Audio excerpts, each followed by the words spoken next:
Hey everyone, welcome to my channel. We're going to start with this, lights, camera, action. The reason I said that is, that's associated with film, as you know, in America at least. This is a soundtrack vinyl tag 2024. I'm really interested in soundtracks. I have a lot of soundtracks, so this was not easy for me to do. I've been collecting records for 50 years, as whoever listens to me knows. I talk about that. I know it's hard to believe, right? But before I go on, thank everyone for subbing. If you haven't subbed, please consider it. Please like and subscribe. You have to get the greasy algorithm going on YouTube, and that way we get more people to watch our content. So this is Soundtrack Vinyl Tag 2024. The reason I'm doing this, I stumbled upon a new channel today for me. He's been around quite a while. Bobby Gaylor, I believe it is, and I'll link his name. He just did it. What he did was he responded. He commented on one of my channels. I saw his channel and I subscribed to him to support. And that's what I hope everyone does here. I hope if you see my channel and you see comments, look at those people, see what they have to offer. If they're VCers or if they're not VCers, you know, support those channels, because it's not easy doing these videos. It takes a lot of time, takes a lot of effort. Some of them are really fascinating with the way they do all their editing and special effects and things. Now this originated, I believe, from that vinyl channel. I think it's Boz, that vinyl channel. So we're gonna link, we'll put his name at the bottom, so if you want to go into his stuff, and I'll also let him know that I've done this so he could watch it. So it's 13 questions. It's all about soundtracks, and we're gonna go right into it. Now, question number 1 is favorite soundtrack 2024 by. Now for me, I don't buy a lot of soundtracks in stores unless I see an extended version of a soundtrack that I love. A lot of the Bond soundtracks now have extended scores. And just a footnote, this will be Bond heavy. I'm a big Bond fan, as you know. I have a lot of Bonds. I have all the Bond soundtracks up to a certain point. And wait till the end, because I'm going to reveal something about me that you may not know, or I may have mentioned it in one video. I've done 1,000 videos. I may have mentioned it once because I don't really talk about that too much. I don't talk about myself. That's hard to believe, right? But wait till the end. I'm going to try to get this done in 15, 20 minutes. So first up is a favorite soundtrack by. That was this. This was a record store day. And this is the Man with the Golden Gun picture disc. It's just 2 tracks, but it has Lulu and A Boy Like You. It's a 45 RPM. It sounds really good for a picture disc. I love the 45 RPM. Now this movie, I believe, was 74. It's not my favorite Bond movie. It's not my favorite Roger Moore movie. But I got this soundtrack on eBay because in my area, they weren't actually, this wasn't distributed for Record Store Day. I didn't see it. I went on eBay. I got it at a good deal because I do collect Bonds. So that's a beautiful Man with the Golden Gun, and as you can see, his illustration is something that they used on a lot of the toys and a lot of the merchandising for different Bond films with Roger Moore. Next up is last soundtrack you bought. That's easy because I just showed it the other day. I picked this up at a thrift shop. This is a very rare one. The Vikings. I think this is 58 or 56. So this is actually another one of my oldest as far as the record itself. It has a beautiful gatefold there with the stars, Ernest Borgnine, Janet Leigh, Tony Curtis, and of course Kirk. So here it is. That's a really cool one. That's one of the latest ones I bought. I'll show you the label. I showed it once before. This is probably a strong VG. I have to clean it. I'm sure it's going to sound okay. I didn't buy it for that. I bought it because it's cool, and I knew it wasn't going to be sounding, clean. But I haven't checked it yet. So next up is more than one copy of a soundtrack that you have. And since we're big Elvis fans, I had to go back and look at my Elvis collection. And I have these early ones. This is Roustabout, Elvis's great soundtrack. Now, Roustabout's not one of his greatest soundtracks for music, but this has It's a Wonderful World, which is a different Wonderful World than you're thinking of. Has One Track Heart, It's Carnival Time, Little Egypt, Poison Ivy League. So it's not one of Elvis's best as far as sounds, but he was very young here. And here's the label. This is an OG. And this is the stereo copy of it. I'm going to show you the other copy that is a mono copy. So those are the two copies of the same soundtrack, basically. I believe this is, there's the original inner, and there's the Elvis again, and everything is the same except for the number. This is LSP, and this is LPM for mono, long playing mono. And that's the man right there. So Elvis is right here. He's always hanging with me. Elvis cannot talk because of copyright infringement. Now the next one up, I have to get my list back out, but I want to thank everyone again for stopping by and checking us out. And I just want to also stress again, I can't do this enough, but if you go on someone's VC channel, if you haven't subscribed, subscribe.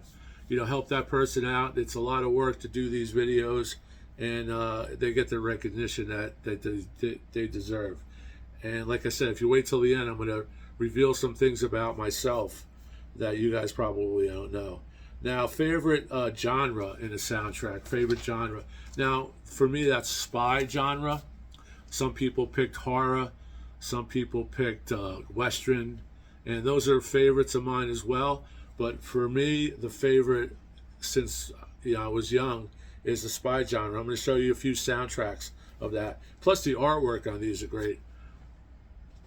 Our Man Flint, James Colburn, Lee J. Cobb.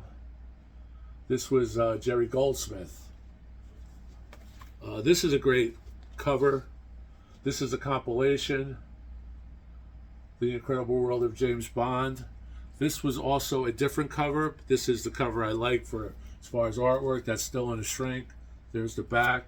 I think this is the first 3 Bond films, if I'm not mistaken.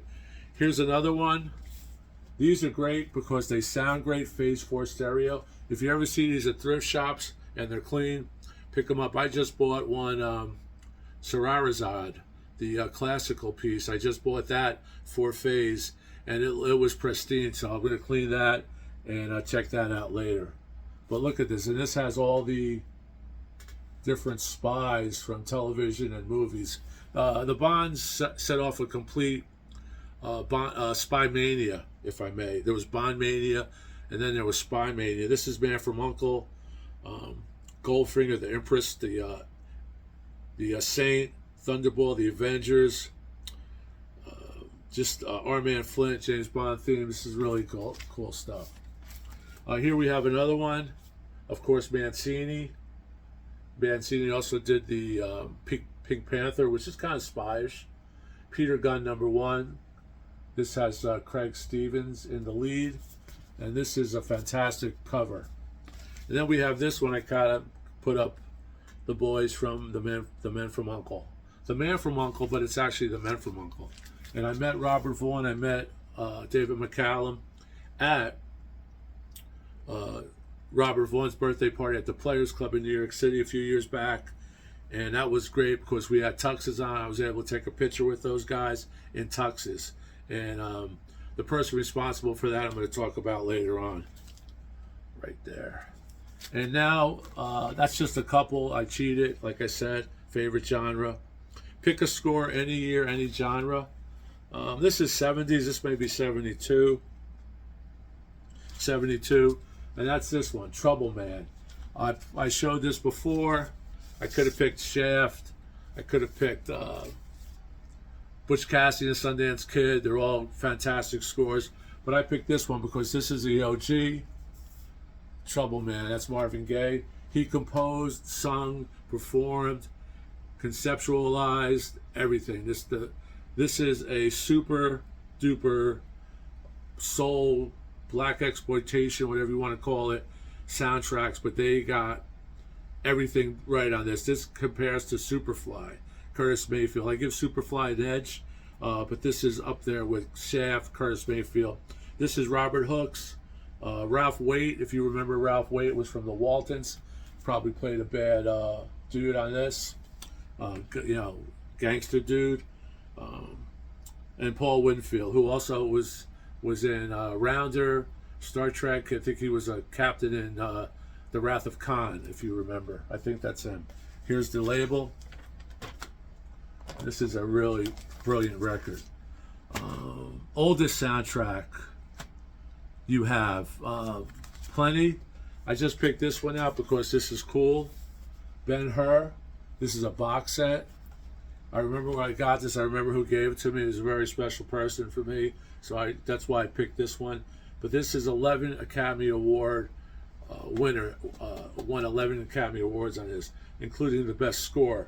Just a beautiful score. The Rosa actually has a whole essay in here, and he wrote that he wrote a lot of this score in Rome to be inspired. He tried to make it sound like old Rome, and if you heard this soundtrack, it just adds to the film. It doesn't take away from the film. It just adds. In those days there wasn't incidental. There wasn't pre-recorded music from like other artists that were in these soundtracks. This is all composed for the actual film itself. And here you have a really nice copy there on MGM. And MGM records, as far as I have, always sound really good. Now, the reason I also pulled this one, this came with a book, a hardcover bound book that has obviously, you know, stuff from the film. So this was an incredible souvenir. I talked about this in the other video I did where we didn't have videos to go by. The only thing we could buy after a film that we loved was the program and the soundtrack. And maybe other magazines had coverage of it, but this is really cool. And this book has never been read. It's there, it's shots of the Coliseum. So, and this still smells like the Coliseum, although I've had it for many years. It has to be aired out. It has that musty smell to it. I've actually get yelled at for that here at the house. Okay, next up is Cool Color or Splatter. And of course I said this is a Bond heavy deal we're doing. So I pulled out this one, the Skyfall soundtrack, which is very moody. It's all composed for the film. The only thing in here is the Skyfall theme is not on here, so that's what's weird about it. That was something they started doing around this time, where the hit song was on a different record for whatever licensing purposes. And the reason I also picked this is because this has a 3D, I don't know if you can see that there, but it has a 3D Bond, Daniel Craig, who I met. Saw him in a few plays, met him outside the stage door, and he was able to sign a bill for me. But he's a good actor, doing a lot of crazy things now with different movies, accents and things. But it's his deal. There's the hype sticker on that, and here's the beautiful platter, the splatter platter. I guess that's supposed to represent blood. But that's what they wanted. They wanted on this. This was number 7, so we're almost there. Let's see if the other one has it. I really haven't pulled this out in a while. This is the same thing. These are hard to come by, and they're not cheap. These aren't cheap. These are in the $60, $70 range for a soundtrack. And the only reason I spent that is because it's a James Bond soundtrack, right? Next up is some 7-inch soundtracks, which are 45s, either 33, 45, or singles. Here I picked 2 cool ones. I have all the Bonds, but like I said, we have a lot of Bond stuff. But this is Pat Suzuki from the Flower Drum Song, which was 1961. I think it's Hammerstein does it. does the score, and this is a cool 45. It actually shows Pat Suzuki from the film Flower Drum Song, and then it has her other albums that she was famous for at that time, including a Broadway 59. So this is 61, but in the back it has an ad for a Studebaker. So this is a Studebaker collectible, and this is a soundtrack collectible, and this is a 45 collectible, right? The next one up is pretty cool. I wanted to show some fun things. Disney, Lady and the Tramp, Peggy Lee does these. This is a little box set, a double. And this has, let me check out these x-ray glasses here. This has Bella Notte, Good Night, Peace on Earth, Lady, What is a Baby, the Siamese Cat Song, He's a Tramp, Home Sweet Home, La La Lu, and Bella Notte and Finale. So this is a really cool Decca. You can see that, the original Decca label. And that's a really nice one. I would say that you would agree. You're not going to see this anywhere else except on Tony's LPs or Us. And thanks a lot for coming. Favorite artwork? That's a tough one. I have so many favorite artworks. But I was going through and I just stopped at this one. Candy. I believe Marlon Brando's in this movie. It's very strange. The Birds, Steppenwolf, Dave Grusin does the score, instrumental score. And this is on, but the artwork on the back is really cool, as you can see. All songs written by him and Roger McGuinn. Brando, Richard Burton, James Colburn, John Huston. Ringo is in this. John Astin, Walter Matthau, Charles Aznavour. Anita Pallenberg of the Stones. Sugar Ray Robinson. If you've ever seen this movie, I would suggest that you either do some Jack Daniels or some other help, because it is totally bizarre, but I could not pass that up. As far as the artwork, here is the label, and we're almost done. Original and reissue. Again, I'm going back to Bond. Here's the reissue, Dr. No, red vinyl. I picked this up a few years ago. Beautiful, right? That's an outtake of the original. This is on limited edition color vinyl from Wax Time. Sean Connery's first Bond. Went on to be the biggest franchise in the world. There you have her and Ursula and Connery. I didn't meet Connery, but he was this far from me at his Lifetime Achievement Award at Lincoln Center in New York City. Another tuxedo day for me. And you couldn't get close to him, but he was so imposing. He's about 6'3", 6'4", and I have pictures of him walking right here. It's not a red carpet, but walking into that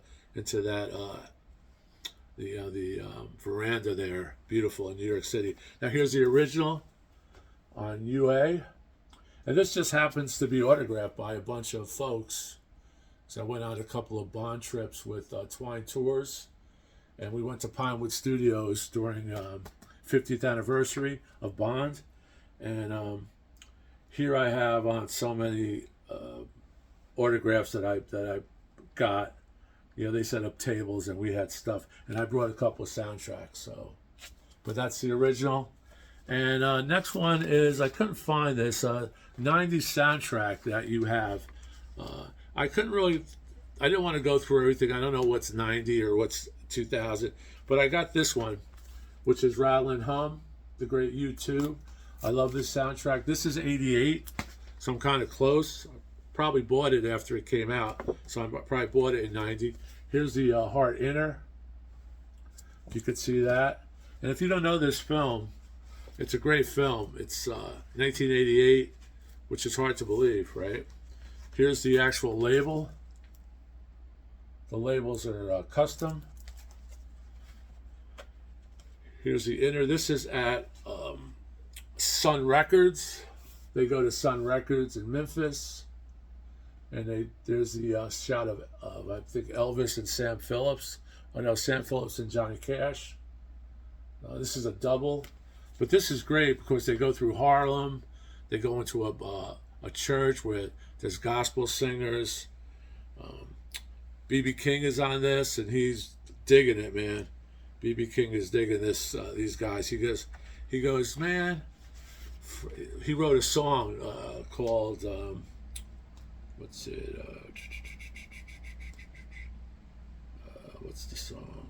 When Love Comes to Town. Bono or the boys in the band wrote "Love Comes to Town" for B.B. King, and B.B. King said, "Man, those are some powerful lyrics for such a young guy." That's kind of paraphrasing it, but there you have it. Next up, a budget record, a budget bin that I found, which that was really cool. Found a lot of them. Got some that I thought of off the top of my head, but then I pulled this one, Amadeus. This is mint. I love this movie. Turned a lot of people on to the Mozart vibe. Amadeus. This is just an amazing soundtrack. F. Murray Abraham stars in it. Tom Halsey, Elizabeth Barrage, Jeffrey Jones. It just goes on and on. But just a great record. And that's a double.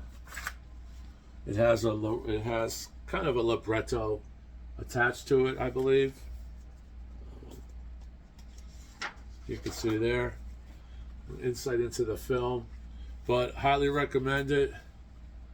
Amadeus custom label, and this is on, what record label is this on? Fantasy Stereo, 1984. So that's that.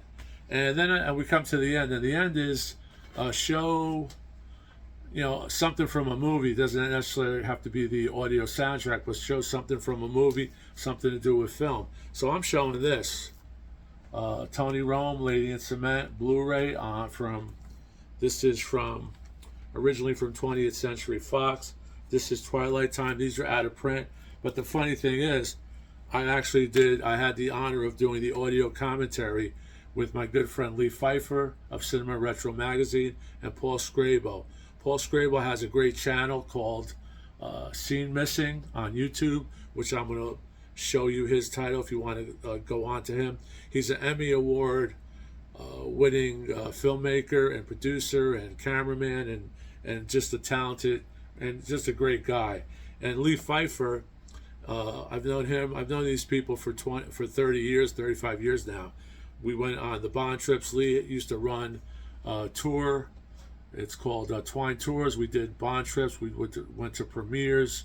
We went all over actually a lot of the globe. I traveled with those two guys. So we do commentaries. We're hired by Twilight, and we're also hired by Imprint. And on this box set, which is Marlon Brando, the great Marlon Brando box set on Blu-ray, we did the commentary for Bedtime Story and what's The Countess from Hong Kong, which was directed by Charlie Chaplin. So, and if you don't know Imprint, if you don't know Time, forget their name now, Twilight Time. If you don't know these two companies, look them up. They restore to 4K, maybe even above 4K now, but they restore these movies that are kind of like lost in like a purgatory, and they had commentary, they had little featurettes and posters and things like that. So myself, Lee Pfeiffer, and Paul SCRABO have done a number of these, and we're really proud of our work. We do a lot of research. So if you don't know us, check it out. And this is the Brando box set. But I just wanted to show Lee's magazine, which he publishes. It's a very successful, award-winning magazine. And Lee's an author who's wrote numerous books on Bond, wrote a book on the Andy Griffith Show. Just a talented, great person. And I believe this is their anniversary issue. This is issue number 60, volume 20, 20 years. And this is Cinema Retro. And it's all high quality. Him and his partner Dave Worrell. Dave Worrell is an award-winning author as well. He wrote the first book on the on James Bond's DB car from Goldfinger, called The Most Famous Car in the World. It's now out of print. It's a valuable collector's item. He's just involved with a new book on the Bond cars as well. And you can look up Dave Worrell. But there you have it. So that's it. Did commentary on that. Did commentary on two of these. We also did Ransom. We did Julius Caesar with Heston, which was a tough one because I don't know my Shakespeare as well as some of Lee and Paul. But anyway, thanks a lot. I hope you like this. I'll try to add some commentary on the description, talk about Lee and Paul, and if you can, check out Cinema Retro. Really, it's the only magazine of its kind, and believe me, it's just chock full. I once did something for this on the Matt Helms soundtracks, so I'm a contributor in my own little way. But not pushing it for any other reason except that if you're into movies of the 60s and 70s and soundtracks, there's a whole every it's done on 3 per year, 4 per year. You have a whole section on soundtracks, and there's special editions. The Matt Helm has sold out. There was a special edition on Dr. No. I believe that may have sold out, but you can check his website. Cinema Retro also has a free website which gives you a lot of valuable information on films. There's reviews on movies. There's commentary by Lee, commentary by Dave, and Paul is also a contributor. So that's it. Again, check it out. Check these out. And we'll see you soon. Hope you enjoy this video. Ciao.